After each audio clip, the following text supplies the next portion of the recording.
Daawwattoota daawwattoota keenyaa egaa shirri-shirriin akkuma itti fufetti jira. Amma immoo yeroo keessummaa shirri-shirrii irra geenye jirra. Keessummaan shirri-shirrii keenya har'aa immoo nama isin beektanidha. Fuula kan biraadhaanis beektu, kan biraan aartii irratti ni beektu.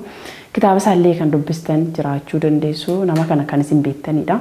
Garuu kan hin beeknes jiraachuu dandeessu. Walan isin barsiisaa namni kun egaa gaazexeessaadhas akkasumas aartiilee ni hojjeta, kitaaballee ni barreessa. Isa waliin turtii taasisaa akkasuma keessumaa namoonni aartii irratti fedhii gurguddaa qabdanii nu faana turaa eessayyuu hin deemina. Shirri-shirriin ammas bifa ho'aaf bifa bareedaadhaan akka itti fufetti jira. Daani'el yeroo kee waan alaattiif baay'ee galatoome. Galatoome. Egaa keessummaan keenya har'a Daani'el Gammadaati. Daani'el Gammadaa hedduun namaa karaa deemaa irratti si beeku kan biraan fiilmiitii kanaan dura barreessitee eebbisiistee kan hojjechaa turte taate daayirektara isaatiillee hojjettee tanatti fakkaatan dogoggorre. Akka kennaa aartii qabdu mirkaneessitee jirta maaliif iddoo hedduu isaa gaggallisaa hojjechaa jirtuuf jechuudha. Kennaan kanatti baratte dudduuba kee yoon dogoggorre ta'ee fi injinaringii akka barattes dhaga'een jira. Barnootaaf aartiin walitti dhufeenyi isaanii akkamii uumamamootii shaakalaan dhufa kennaa aartii hojiin aartii kunis kan jedhamu irratti yoo dubbanne hore. Kennaan aartii kun akka ofii kootiitti uumamaa wajjin wal qabata jedhee yaada. Lammaffaa namni gaafa dhalatu kennaa malee hin dhalatu. Kennaa si keessa jiru yoo argatteedhaatii fi si wajjiniidhaatiin guddachuu danda'a. Akkuma ati jette konistiraakshን teekinooloojii and manaajimentiin baradhe. Aartiin karaasii inni karaasiiti. So daa'imummaa kootii kaasee waltajjii diraamaa isteej diraamaa isa jedhaniidha wajjiniidhaatiin wajjin taphachaan guddadhe. Walitti dhufeenya qabdu. Gaafuman barata haaraa gara kaampaasiitti asii achi qajeelee artistii tokko wajjin haasa'een darbe artistii Qamar Yusuf jedhamudha wajjiniidhaatiin kun akkas jedhee saayituman kaampaasii mutuun galiin fuula dura iskiriiptiin of harkaatii qaba. So ilaalee raawwatee yeroon isaa yoom akka inni ta'e dubbatee man darbe kaampaasitti. So barumsa yeroon baradhu kennaan na keessa jiru moo isaa wajjiniin guddachaa deeme jedheen yaada. Guddaadha kan jedhan immoo namoota jedhe malee guddaa ta'uu isaa hin beeku abbaan wanta qabuuf harkatti hin beeku waan ta'eedhaati. Guddaa kan jedhe namoota ilaaleetu guddaadha jedhe malee guddaa hammam akka inni ga'u hin beekun na keessa kan kooti ana waan ta'eef akkasiin sin jedha. Ulfaadhu namatti tola. Barnooti kee fi aartii hojjettee walitti dhufu garuu fedha isaa gatii qabduuf gatii yeroo hundumaa hawwituuf jaallattuu fi gara kanarraa karaa kee daandii keessaa bal'aa godhattee itti fuftee jirte jechuudha. Hojiin injinaringiidhaan akkam hojjechaa jirta? Hojii konistiraakshiniidhaatiin ji'a muraasaatiif hojjedhee ilaaleera. Gaafa addunyaa isa ittiin baradhee keessa seenu isa uumamaatuun harkatti miidha. So addunyaa barnootaan dhufe sana lafa kaayiraadheen kan uumama kootiitti deebi. Isuma si wayyaachudha. Hojiin konistiraakshini kunillee qarshii qaba jedhu namoonni gaafa haasa'an. Dubbatu hin somne kennaaf qarshiin kun ol sii fakkaachuu diddee si rakkisti maleessaati. Tuma qarshii qabdu waan keessa kee jiru gaafa baafachuu dadhabdu si dhukkuba. Dhugaadha. Kanaaf hin siin jedha. Mee hojiilee jalqaba irratti hojjettee hojii aartii keessaa jechuudha. Gama hojii aartiitti deebinaa isaan keenya gara sanarra waan ta'eef hojii aartii keessaa hojii jalqaba irratti hojjettee mee daawwattoota keenya yaadachiisnume? Muuvii takkan hojjedhe jalqaba irratti muuvii barataa kaampaasii ta'ee utuu hin jiruuti. Yuunivarsiitii Madda Walaabuu Gobbaatti muummee fayyaatiin kan xumure amma leekchireera achii ta'e kan jiru tokko namicha barreessaa sanyii beenyaa jedhamu tokko jira amma barsiisaadha. Isa waliitiin kanan eegalee gaafa sana. So kaampaasii utuu hin jiruun eebbise dukkana ifa marsee kan jedhu bubbuleera. Kaameraa yeroo sanaatiin dadhabbii yeroo sanaatiin. Gargaarsa uummata Baalee yeroo sanaatiin magaalaa Baalee Roobii namoonni jiraattin isaaniin keessumaa dargaggoota magaalaa Baalee Roobii 2007 jiranitiin galatoomaatti jedhee darbuu kanan barbaadu. Taayimii sanarratti rakkinoonni baay'een utuu jiru maqaa yoo ati kaaste qilleensa oksijiinuma fudhachuus dhoowwatan baay'een utuu jiruuti wal gargaarrii keessa darbin. Saayitii sanarratti dukkana ifa marse inni jalqabaa uummataaf kanan dhiyeesse dukkana ifa marse kan jedhudha. Makkasiin siin jedha. Baay'ee namatti tola. Kan biraa fiilmiiwwanii fi diraamaawwan garaagaraallee hojjettee turte isaan uumame waa isaan irratti dubbannu ergasii kun jalqabadha fireeshummaadhaan hojjette yookaan haaraa turte aartii irratti jechuudha. Ergasii booda kan hojjette jijjiiramni sana gidduu jiru maal fakkaatame?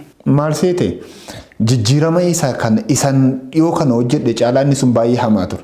Saayitii sanarratti konseptiin isaa laggasee waggeedhaaf eebbisaa addunyaa wajjiniidhaatiin ol qabata. Maqaa sana dha'uun baay'ee ulfaata.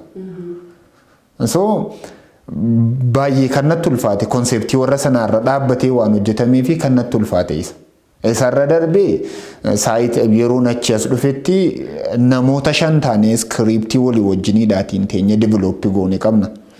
Ayyaantuu Mooneet Badhaasaa, Ayyaantuudha, Abbaa Qalaadii, ana.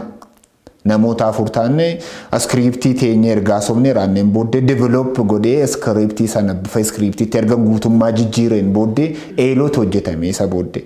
Eeloon eelaa baay'ee qaba. Eelaa isa kanaan dura barreeffame kan Abrahaam barreessee sana osoo hin taane inni kan isa kanaa immoo dadhabbiidha. Eeloonni jedhu kun immoo dadhabbiidha. Jechuun bu'aa ba'iisaa utuu hin taane dadhabbii deemsaatiin osoo hin taane dadhabbii yaadaa wajjin wal qabateedha. Kan isa kanaa amma dukkaneef amarsiisan anatti hin ulfaanne yoo ta'e iyyuu baay'eedha kan nuti.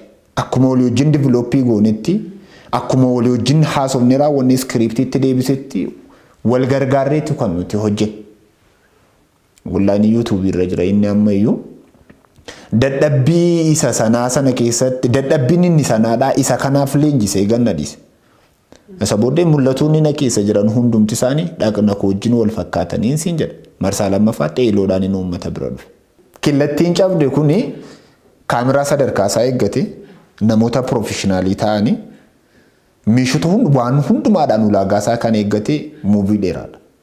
Nuyi eebbisuudhaatiif galma giddu galaatti eebbisuudhaatiif torban tokkootiin jiru dhibeen hamtuun kun dhuftee lafa qabatte. Nama hundumaa mana cufachiiste nuun afaan qabachiiste. Killattiin cabdee qophaasaa miti gaanni eebbifamuudhaaf kan qophaa'e kitaabaa wajjin ture. Kitaabaa fiilmii guyyaa tokkicha eebbisuuf anaa qophii irra jiru ture. Kanaatiif killattiin cabdee ammayyuu afaan bantee taa'aa jirte ediitiin isaa xumuramee wanti hundumtuu xumuramee dhukkubni kun geggeeffames geggeeffamuu baates heeyyamni gaafa argame uummata kana wajjin galma giddu galaatti ol argine killattii cabdeeti. Akkasiin siin jedha marsaa sadaffaadhaatiin kan dhufe. Muuvii gabaabaa isaa mee daawwattoota keenya agarsiisuun gara fuulduraatti isaanis akka eeggatanii fi maal fakkaata killettiin cabdee mata duree isaarraa gaafa laaltu baay'ee namatti tola killee cabdachuun. Maan beekaan garuu anumtiyyuu nanawwee ilaallu meedhaa. Killettii cabdee kanaa gaa waan xiqqoo dubbattee turteetta jalqaba irrattis haala qabiyyee xiqqoon dubbachuu dandeessaa dursatta ta'ulleeti. Killettiin cabdee saayikooloojii of keessaatii qaba. Filosoofii nama dhuunfaallee of keessaatii qaba. Addunyaa jaalalaallee of keessaatii qaba. Baay'een isaa xiinsammuu uummataa irratti kan inni hundaa'u. So wantoonni dhokatoon baay'een hin jiran. Perfect wanta mul'ataadha. Hundumtuu waan mul'ataadha jechuudha. Waanuma argamu. Konseptiin isaa kana fakkaata. Isaa wajjin kan jiru kitaaba. Kitaabni kitaaba na dhukkuba jedhudha. Na dhukkuba jedha kitaabni kee. Tole hin noome. Na dhukkubaani barreeffamuun isaas tureera gulaalamee wanti hundumtuudha mana maxxansaatii kan inni hojjetamee bahee eebbaaf qophaa'eeti. Dhukkubbiin garuu dhukkubbii nama tokkoo qofaa miti. Dhukkubbii hawaasaati. Kan akaakayyuuti, kan abbaati, kan kooti. Dhalootuma dhalootatti darbaa dhufeera jechuudha. Hin fayyina. Hin dubbisna dafee nu eebbisi. Thank you. Hin darbaa koronaanis. Jaalatu. Waaqni nu gargaara yeroo sanas deebinee wal argina ni yaan. Haa ta'u gaamee guddina aartii fi barreeffama Oromoo keessatti maaltu gufuu ta'ame akkati yaaddutti maaliif seeti garuu qarshiinaan hin jedhini maaliif yeroo hedduu aartistoonni garaa garaas namoonni adda addaa guddina aartii keessatti rakkina jira kan jedhamu qarshii qofa dhameeti kan lafa kaa'amu. Qarshiin dhugaatti yoo dubbanne qarshiin akkasa tokkotti jira. Gufuu ta'uu danda'a guddina aartii Oromoo keessatti. Garuu inni caalu maaliif yoo itti fakkeenyaaf namoota akka Helen Keller fa'aa yoo dubbanne dhaga'uu fi dubbachuu kan hin dandeenyedha. Garuu barreessituu addunyaa kanaa turte. Akkasumas immoo Mr. Beaniin yoo ilaalte miidiyaalee hedduurra ari'ameera maaliif yoo jette akkaataa inni itti haasawaa isaa miidiyaaf hin ta'u jedhame miidiyaarraa iddoo hedduudha ari'ame garuu ofiisaatii amma inni ofiisaatii chaanaalii qoosaa faniiwwan garaa garaa hojjetee namoota ittiin bohaarra hin jiru addunyaa kana guutumaa bohaarsaa jechuu dandeessa Mr. Beaniin. Kan biraan opeeraan illee gaazexeessituu fuulli kee kun miidiyaaf hin ta'u jedhamtee miidiyoota garaa garaa fudhachuu didanii miidiyoota adda addaa ari'amtee jirti. Garuu ammaa kana operaashoodhaan akka addunyaa kanaatti gaazexeessinu hedduu dinqisiifatu taatee jirti. Aartiin keenya kunis obsaa fi irra deddeebi'anii yaaluutti dabalatee gufuu kan itti ta'ee jiru sun koontentii faa dabalatee maalitti yaaddatime? Namni aartii kondiishinii yeroo wajjin ol qabsiisu bakkuma oolee bula. Socho'uu iyyuu hin danda'u. An sababa hin qabu. Sababa ofii kootii jedhu osoo hin taane sababa namoonni yeroo sana beekan ragaa naa ba'an. Fiilmii jalqabaa tarkaanfii jalqabaa gaafa tarkaanfadhe maallaqa takka iyyuu nabdanne maallaqa sin qaban barataa kaampaasiin ture. Kaampaasiin ture. Sababni aartii hidhee jiru yookaan immoo guddina aartiitti gufuu ta'a kan jedhan namoonni maallaqa jedhani. Ani hin beeku. Beekumsi si keessa jiru yoo dirqamatti of dhiibaa jirta yoo ta'e sababoota aartiidhaaf lafa kaa'uu dandeessa. Dirqamaanitti si dhiibaa yeroo yoo ta'e sababni aartiin harkaa guddachuu dideef sababa kanaaf kana itti lafa kaa'uu dandeessa. So akka jechuun hin dhalattee hin guddattee waan guddatte kana yeroo guddatte kana keessatti wantoota ati dhabde danuutu jira garuu guddinni qaamaa keetiin dhaabban wantoota ati dhabde sanaatiif guddinni qaama keetiin dhaabban. Sababni isaa dhalattee taa guddachuu qabda yoo hin duune ta'e guddachuu qabda. Aartiin isa si keessa jirudha yoo ta'e dhaatii fi sababootuun ilaallatiin si wajjin hidhaatiin guddata. Namoonni maallaqaa wajjin ol qabsiisan yoo jiraate itti dhiibaman malee kan isaanii miti. Silaa isaanuma wajjin yeroo isaan guddachaa deeman dukkaa guddachaa deema jedhee yaada. Jechuun wajjinan guddachaa dhufeen. Jechuun anaan kan gaafan fiilmii dukkana ifa marsee lafaatii fuudhee ka'ee birrii 3,200 jechuun ciree tokkoyyuu ittiin hin nyaattu tabbatala sanarratti. So iskiriiptii barreessee gulaalee xumureedha nan hojjedha jedhee lafaatii ka'e. So xumuree man arge. Qarshiitti qabdu 3,200. So guddachaa dhufe kana wajjin guddachaa dhufe kanan siin jedhumoo dhufee killattii cabde gaafan hojjedhumoo killattii cabde gaafan hojjedhe maallaqaa wajjin ol hin qabsiifne yoo ta'e waan sadarkaa isaa eeggateef qulqullina isaa eeggatee lafa kaa'e. Kan koositti mukuu osoo hin taane walii wajjin guddanne siin jechuudhaati fedhe. Sababni guddaan aartiin akka inni hin guddanneef hin dagaagneef namoonni akka yeroo hundumaa sababa himatan kan isaan godhu sababa naannoo wajjin akka isaan wal qabsiisan kan isaan godhu aartii hin argan malee yookiin aartiitu isaan hin argine yookiin isaantu kophaa isaanii aartii arge aartiidhaan wajjiniidhaatiin wal dhagaan malee wajjiniin hin jiraanne hin jedhan ofii kooti. Aartiin naaf jireenya waan ta'eef. Sababa isa jalqabaa kanan lafa ka'a. Inni lammaffaan kondiishinii biraa wajjiniidhaatiin wal qabsiisuu osoo hin taane aartiin na keessa jiru. Yookaan aartii an hojjiniidhaatiin deemaa jiruuf hojjechaa jiru kallattii kamiin deema namni dee aartiin kallattiin dhabu kallattii guddinaan dhabu aartiin si keessa jiru kallattii guddinaan dhabu sababa wajjinis ol si jalaatiin qabatu ni dubbatu ni namoonni baay'een an kitaaba kanaan barreessee lafaatii qaba garuu sababa kanaatiif hin maxxanse an fiilmii akkasiin gulaalee lafaatii qaba garuu sababa akkasiitiif kanan goone tarkaanfii ta'e wayii irraanfataniiru.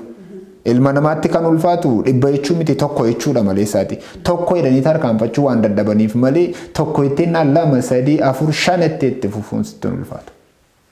Siin jedhaan koofii kootiitti. Namni narra ga'eessa ta'e immoo kan kanarra ga'atee of harkaatii qaba. An garuu akkas hin jedhu. Tole egaa gufuuwwan garaagaraa jira akkuma tamma kaastee keessumaa fakkeenyaaf qulqullina dhabuu viidiyoo ta'uu danda'a.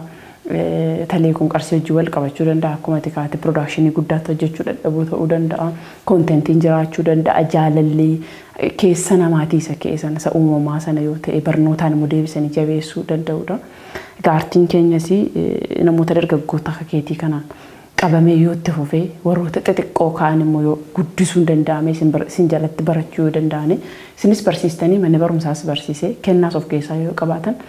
Aartiin keenyaaf barreeffamoonni keenya kana caalaa dabalu jennee yaadna garuu mee daawwattoota keenyaan tarii warra nu daawwataa jiranii fi kun ni gargaara yaada maaliif yoo jette namoonni tokko tokko kennaan keessa isaanii jiraate akkatti iskiriiptii sana barreessee lafa kaan kan dadhaban jiru.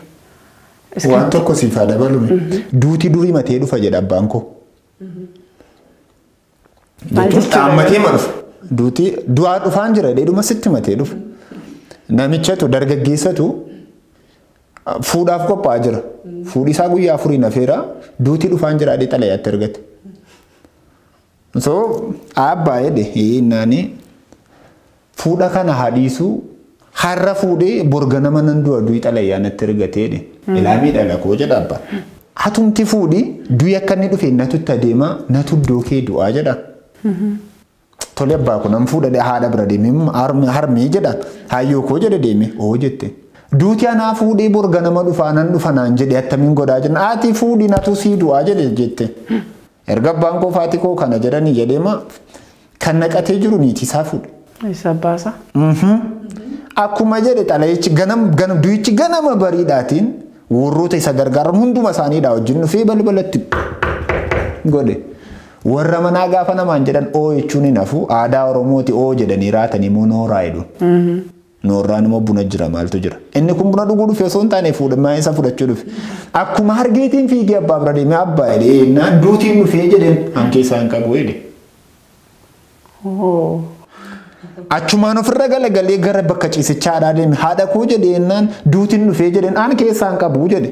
Egaa iddoo namatti tola Oromoon egaa jalqabumaa kaasee iyyuu afaaniin daddabarsee kan walitti daddabarsaa amma ammaatti nu bira ga'e jechuudha dhalootaa dhalootatti kan darbe aadaawwan oduu durii walitti immoo hibboo walitti immoo akkasumas kan tamma akka softee kanaatiin illee dhaloota isaa barsiisaa abbaa keetiin gamanumaan ulfaadhaa innaan kan. Gammadaan kana qofa miti. Gammechuun yaanaaf leenca koodha. Halkan ni dhufuutu sitti tola isa biraati. Gaaf tokko galgalaatiin ta'eetu inni ijoolleedha sheera. Dhiirota kana 4 qaba. Teessisee raawwateetu haasaasaa ilaamii ilma koo jedhe namichatu niitii fuudhe nam fuudha jedhee jedhe. Niitirra deddeebitee naan hin jedhin malee saate. Gaafa fuudhu haati manaa guyyaa 2 booddee gaafa ilaalu daakuu nyaatte.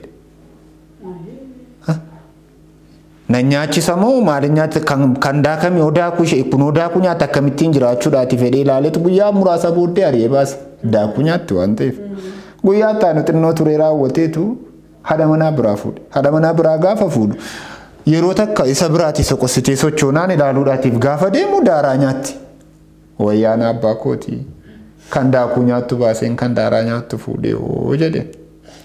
Ilaalladhaa gaarii dhattanii kan caalu akka mataarra of hin baasneetii fi ilaalladhaatii dubbadhaa ilaalladhaatii godhaa jedha. Jaarsichi akkasitti dhaanaasaa siin jechuu fedhin oduun durii isa bira jira. Haa ta'u egaa namoonni hedduun maal seetee iskiriptii qaba jedhu uumamumaan yaadi keessa isaanii jira. Hin jaallatu aartii kana itti tola hojjechuu barbaadu barreessuu barbaadu garuu akkaataatti barreessan kan rakkisu hedduu jira. Namoota irraa dhagayaan ofii kootii qaba fakkeenyaaf fiilmii barreessuu barbaadanii fiilmiin sammuu isaanii keessa yaadi dhufeeraaf garuu akkamitti jalqabanii akkamitti akka xumuran peejiin tokko daqiiqaa meeqa akka fudhatu namoota akkamii akka irratti hirmaachisuu akka qaban kanan beekan jalqabumaa kaasee hanga xumuraatti fiilmiin tokko gaafa hojjetamu gabaabsitee maalirraa jalqabee maalirratti xumuramame. Murteessaan akka ofii kootiitti hin jedha. Siin jedhe silallee namoonni narra beekanii fi narra muuxannoo qaban jiru. Uummata kanaaf baay'ee kan dhiyeessan. Akka ofii kootiitti istiraateejiin keessa darbe wanti baay'ee ulfaataanii lookeeshinii irratti hunda'a. Lammaffaa immoo fiilmiin tokko peeperiin amma kanaa barraa'utu irra jira jedhee murteessuu hin danda'u akka ofii kootiitti. Tokko tokkotti diyaaloogiitu baay'ata. Tokko tokkotti immoo aakshiniitu baay'ata. Sijalli kanaatii fi konseptiin fiilmii keetii guutummaa guututti sammuu kee keessa utuu jiru baay'ina ofii isaatiin murteessuu kan hin danda'u konseptii kee gaafa dhagee iskiriiptii kee gaafa argedha. Akka mataa kootiitti. Lammaffaa immoo namoonni fiilmii of harkaati namoota fiilmii of harkaatii qaban caalaa namoota fiilmii of keessaa qabantu caala. Fiilmii tokko jalqabaa amma dhumaatti sitti himuu danda'u. Mataa isaan fiilmii haaraa ajaa'iba garuu iskiriiptiitti deebisuun itti ulfaata. Isaadhaanis isa qabatan sana sammuu sana keessatti akkamitti barreeffama irratti deebisanii immoo gara hojiitti jijjiiruu danda'udha.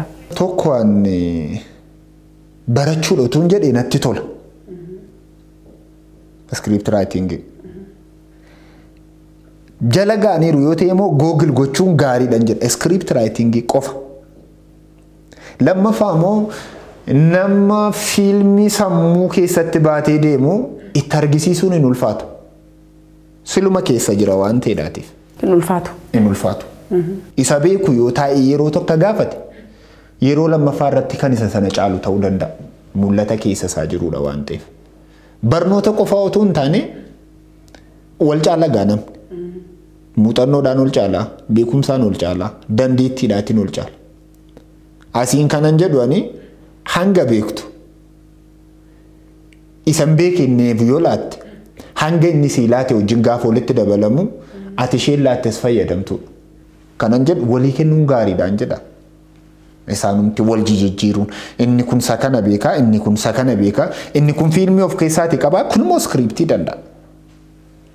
Jaroonni kun wal bira ga'anii inni barreessuu danda'u isa sammuu keessaa qabu kanatti karaa yoo argisiisa. Eenyu biraati yoo dhabe aartii Oromoo biraati galata qaba. Beektee namni hundumtu faayidaa ofii isaatiitti deebisuun isarra hin jiraatu. Jaldeessaa argiteetti yoo ta'e guyyaa gaafa aduun ba'u ilma ishee garaa ishee keessaa bahee dugdatti baatti aduu ofirraa dhorkuudha. Galgala ganama moo yoo argite fixeensatu lafa hiraa kanatti baatti fixeensa ittiin buufachuudhaatiif. Yeroo hundumaadhaa dhala ishee ta'ee otuu jiruuti garuu rakkina ittiin ofirraati dhorkiti daa'imummaa isaatti. Aartiin keenya daa'ima jechuun baay'ee hin deemne. Ittiin fayyadamoo osoo hin taane yoo hin qabatu ta'eedhaatiif gar tokkotti calaluu osoo hin taane jaldeessa ta'uu hin qabu nama. Keessumaatii namoonni barreessuu danda'an isa sammuu keessaa qabutu isa barreessuu danda'u sana caala. Dubbii haadhaaf abbaa silaa ta'e wanta kun. Thank you. Ilfaadhoo duroomatti tola. Mee amma immoo daawwattoonni keenya FIB irratti kan ittiin si beekanii kara deemaadha. Kara deemaa yeroo iddoo biyya kana keessatti baay'ee baramaa miti. Biyya alaatti illee monoloogii yookaan qof dubbii wantoonni akka kana beekamoodha. Nu biratti garuu hanga kana miti. Garuu cabsiteetti galuu dandeessee taamaayee waa'ee kara deemaa namoonni fuula kee kana gurraachatu ta'ee jiruutu kan isaan si beekan baay'inaanii. Namoota biraa yaadata argatte maal fakkaata? Qabiyyee isaa wajjin wal qabsiisiitii maqaan isaarraa kaasee kara deemaa maaliif akka jettee kaasiitii mee waa'ee kara deemaa xinnoo dubbannu? Kara deemaadhaatii fi yaazoo kabbabaa hordofaa ulfaatu bara baraatiin jiraatu. Bakkuma jirutti. Galatoomiin kiyya amma lafa kanarra jirutti. Kara deemaa karaa yaazooti kanan eegala. Kun asumatti addunyaan kara deemaadha addunyaa gammachuuti. Maraatuudha waan ta'eef gaafa jalqabii maraataa ta'een eegala. Maraatummaan biyya kana keessatti monoloogii yookaan qof dubbiin beekamaa miti kan jedhan nama baay'ee irraatiin dhaga'a. Nutu irraanfate malee beekamaadha. Generation irraanfatetu beekamaa miti malee monoloogiin beekamaadha qof dubbiin. Because jaarsi bulees ta'e. Yeroo hundumaa deemna jechuudha. Qophaa isaanii dubbatu. Qof dubbiidhaan ofii isaati. Kara deemaan mata duree isaati monoloogiin qof dubbiidha. Namni gaafa yaadni isatti ulfaatu uumama wajjin haasa'a. Silumayyuu. Kan kuumoo xinnoo ishee kan namoota kanatti bitaatti galchee yaadu maraatu isa ta'edha. An baay'een gammada. Addunyaa kanarraatii mee bitnadhee namni of gadhiisee namni jiraatu namni akka maraataan jiru. Obboleetti lafa argee bula. Qixxaa argee nyaata. Wanta itti dhufe dubbata. Erga ilaalee raawwateen booddee loogiin beeku maraataan dhugaa irraatii kanaaf. Maraataan soba dubbatu hin jiru baay'ee. Maraataan yoomii dhugaa dubbata. Amman fayyaa ta'e monoloogii hojjedhu irra amman maraataa ta'e hojjedhutu natti tola. Konseptii isaatti siifaa deebi'u. Monoloogii namni kallattii barbaade irra fudhatee deemuu danda'a. Ayidooloojii mataa keetiis gochuu dandeessa. Kan uummataas gochuu dandeessa. Ani afeereera. Peejiini Daanii Kara Deemaa Show jedhu kan uummataati. Monoloogii uummanni barreessanii inbooksii karaa Daanii Kara Deemaa Show jedhu ergan hundumaayyuu gulaalee raawwadhee uummatichaaf dhiyeessuuf qophaa'adha. Tokko kun. Konseptiin isaan harka kan jiru maraataa dhugaa dubbatudha. Kan soban dubban. Qof dubbiin immoo namoota biratti haaraa ta'uu danda'a. Maaliif haaraa itti ta'e hin jedhu. Generation yeroo tokko generation keessaa ba'ee deebi'etu jira. Generation tekinooloojiin jireenya harkatti rukutetu jira. Generation immoo tekinooloojii kana sirriitti qabatee jirutu jira. Generation addunyaan aadaadhaatiif duudhaa harkaatii rukutametu jira. Generation waa'ee isa dheengaddaa miti waa'ee isa kaleessaayyuu sirriitti sitti himuu hin dandeenyetu jira. So arrabatu dheerata namatti waan ta'eef arrabni karabaatii isa durii isa babattee sana beektaa. Akkas ta'eera namatti itti guguddateera. So addunyaa monoloogii keessatti namni biraan akkam akka inni jedhu online namoonni natti toleera namoota jedhan baay'een nagaa. Isaan caalaa garuu natti tole. keessumaa gaafa maraadee jiru har'a maraadee miti kaan dukkana ifa marsa irratti maraataa ta'een hojjetu. Dukkana ifa marsa irratti hin maraman abbaaf obboleessa biratti ajjeesanii hin maraate intala tokko fuudhee intalatti gaafa inni fuudhmoo intalli inni fuudhe kan warra abbaa faadha isaa ajjeeseeti hin maraate deebi'e. So maraatummaan koo akka kanatti siin jechuu fedhen. Monoloogiin garuu bifa sadiin dhiyaachuu danda'a. Amma gara jechuun amma gara biraatti fooyyeera. Bifa sadiidhaan qindaa'ee jira. Debil feesii, seerdi feesiin kara duraatti singil feesii. Fuula tokko, fuula lama, gara fuula sadiitti. Eemi qotiyyoo jedhanii torbee kana keessa torbanoota lamman kana biyyoota muraasa kanaas TikTok irrattis sooshaal miidiyaa qabnu hedduu irratti hedduu isaa namni hundumtuu yaada mataa isaa mata duree mataa isaa itti kenne namoota hedduutu sooshaal miidiyaa irratti haasaa jira waa'ee isaa daawwattoonni keenyas mi'a ilaalan waan isaan jedhan kana sana boodatti deebina waa'ee isaa.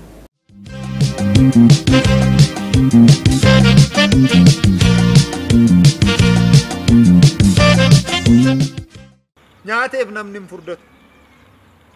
Yaada gabbatu jedha Oromoo. Utuun waamamina waattee utuun barbaadamin miti. Aan maraatu miti kara deemaadha malee. Waan hin beeknetti hin bubuyinii jedheetti minna dhabe lakkii dhiisin qotin lakki namichana.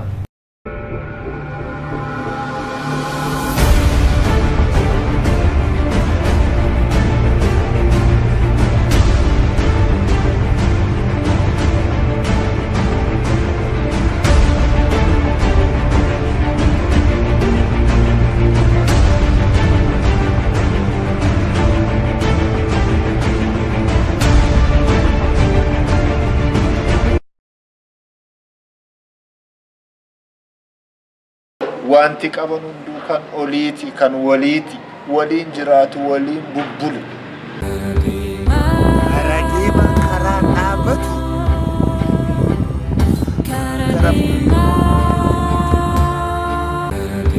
Karadeema karaa dhaabatu.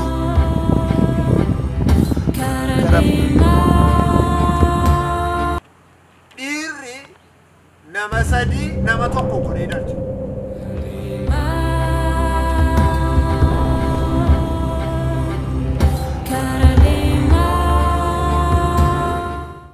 Haa ta'u gahuun kan nu argisiisu kara deemaanii bifa isaa fooyyeffateetu deebi'aa jira jechuudha FIB irratti daawwattoonni keenya si eegas irratti dursa garuu maal sitti dhaga'ame akkas ta'u isaatiif. Kaan uffata keessatti maraatee kaan yaadaan maraate namni baay'een waan harka keessaa qabu si gaafata bara harka bitaatti baate harka mirgaan si gaafata.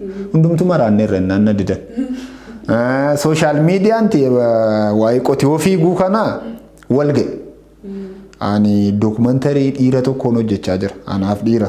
Gooticha baddaa leeqaa isa biyya Hayilee Fidaatti dhalate Niimoonaa Xila'uun dookumantarii isaa sadarkaa dhumaarra ga'eera waan muraasatu naafatee jira. Isaaf hin deemeen gara warra leeqaa kana hin deemu. Leeqaa kana keessaa gara Arjoo Awuraajjaa hin deemu. Achiitti utuun deebi'aa jiru lafti Oromiyaa kun argite gaa misirroo fakkaatti. Keessumaa ganna kana mochuu. Baay'ee bareeda. Baay'ee bareeda. Kunis maan dhagaarra kaa'ame kana keessaati gaafa si'achi baatu misooma Oromiyaa samii aannan taliila fakkaatu dheedhii aannanii fakkaatu saffee lama mitaan dheedhii aannanii fakkaatu kun adatti argita. Kanaafuu namni sittiin min keessi kee kuni satisfaakshinii ati nan argadde yaanni biqiloota irraati argatta. Kara deemaan kun si beekta gaa kara deemaan kun utumaan karaa deemu mana barumsaa Niimoonaa Xila'uun jedhamee baname tokkotu jira. Mana barumsichaa waraabbadhee utuun deemaa jiru namtichi tokko lafatti kaa'ee mo'uuf. Hin bareedaa gaafa inni qotu. Eddaa inni qotuu beeka. Ani gaafa qotan ittuma kaanii ofulaa hedheeduma malee inni qotuu beeka. Manuma yaaddeti. Abbaa gindiiti, abbaa qambarriiti, abbaa dhiittaati, abbaa qonyeeti, abbaa maarashaati, miicha guutummaa amatti beeka. Dhiittaa sheerraatii kaatee sattiin hidhan irraa kaatee sabbaan arge tuttuqu miti. Kara deemaan kee deemee dhaqee kennee harkaa fuudhe. Qotiyoon beekneen qotuun immoo salphachuudha. Beekattee sammuu kee keessatti tilmaamuun hoomaayyuu sin fayyadu. Beekta taanaan beekuma si gaafata. Qotiyoon gaafa dhaqee harkaa fuudhu abbaan qotiyoo isheen beektuu fi namni isheen naannoo irratti beektu irraati namni dhufee amma gindii qabate. Nama waa'ee masaayyuu hin beeknedha.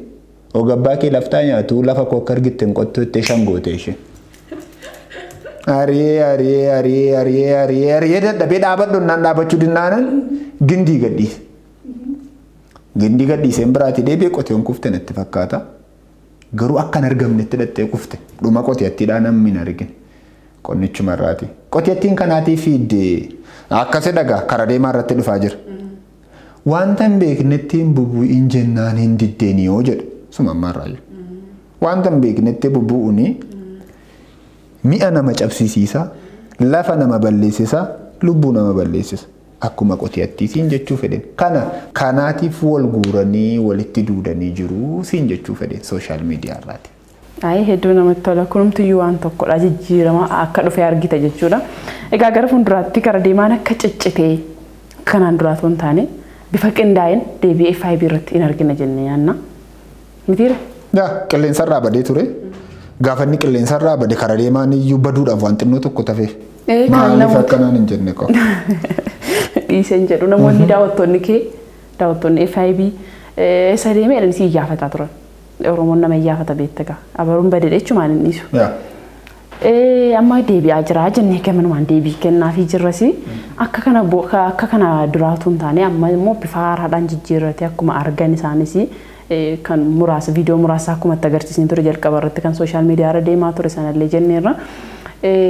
Gara fuulduraatti hoome bifa hin ciccanneen bifa qindaa'aa ta'een haala kamiin hojjechaa jirtume. Piroodaakshiniin tokko leeqaarra jira. Kiyyaa piroodakshinii kan jedhamu. Kiyyaa piroodaakshiniidhaa wajjin walii wajjiniidhaatiin hojjenna. Isaanii wajjiniidhaatiin karaa deeman karaa achitti iskiriiptiin gara leeqaatti gara wallaggaatti geessu yoo jiraate piroodaakshiniin achiin jira. Kanarraa kan hafe garuu kaayyoon piroodaakshiniidhaa biyyi kamiyyuu waamicha yoo isaatii godhe. Magaalaan kamiyyuu yoo waamicha isaatii godhe. Baadiyyaan kamiyyuu yoo waamicha isaatiif godhe magaalaa sana irratti karaa deemee raawwatee wanta achi jiru hojjechuudhaatii fi piroodaakshiniin isaas qophaa'aadha. TV'n wajjin hojjetus qophaa'aadha. Ulaagaalee barbaachisu hundumaa guutee raawwatee karaa deemaan magaalaa keenya nuu beeksisee lafa misoomaa kana nuu beeksisee misooma nuti qabnu kana nuu beeksisee hojii nuti keessa jirru kana nuu beeksisee aartii as keessaa immoo nuu barsiisee magaalaa keenyatti barbaanna kan jedhan yoo jiraate miilla isaa fuudhee Oromiyaa keessaa hin ba'u malee biyya kamittuu hojjeta. Garuu miilla isaa fuudhee Oromiyaa keessaa sokostu karaa deeman. Sudah Oromiyaa dhaabanii sadeemta. Akka deemta garaa qabdu. Atoo gara fuulduraatti hojiilee irratti si eenyume yoo jiraate hojiilee karaa deemaa dabalata aartiisa ta'uu barreeffamas haa ta'u gama aartii keenyaan kan irratti si eenyu nutti himteetu gama namaan daawwattoota keenyatti nagaan si dhaamsisasi. Qe'een jiraan. Aartii Oromoo keessatti barreessuurraa booddeetti hin deebi'u. Kan koo qofaa osoo hin taane kan sabichaatiif ta'u fiilmiidhaanis ta'e kitaabaatiin balballi galma giddugala aadaa Oromoo akka banametti bakka tokko irratti osoo hin taane iskeejuuliin keenya Adaamaa, Amboo, Leeqaa, as Finfinnee, Dirdaawaa magaalaa shananuu irratti guyyaa tokko eebbisuudha. Banameera hin danda'ama jedhamee dhukkubni kun gar tokkotti dhukkuban vaayirasiin kun gar tokkotti deebi'ee jennaani guyyuma tokkicha magaalaa shan irratti wal argina. Hundumti keenyayyuu killattii cabdee fi kitaaba na dhukkuba jedhu kanaati. Afaan tokkoon akkuma jettetti walii galeera. Siifaa ta'u. Yeroo kee waan alaattiif maqaa daawwattoota keenyaatiin baay'ee ulfaadhuun siin jedha. Kanarra uummati Oromoo abdii guddaa sirraa qaba. Ulfaadhu. Thank you. Galatu. Kabajamtoota daawwattoota keenyaa shirishiriin bifa ho'aa fi bareedaa ta'een akkuma itti fufetti jira. Ammas turtiin keessan shirishiri waliin haa ta'u.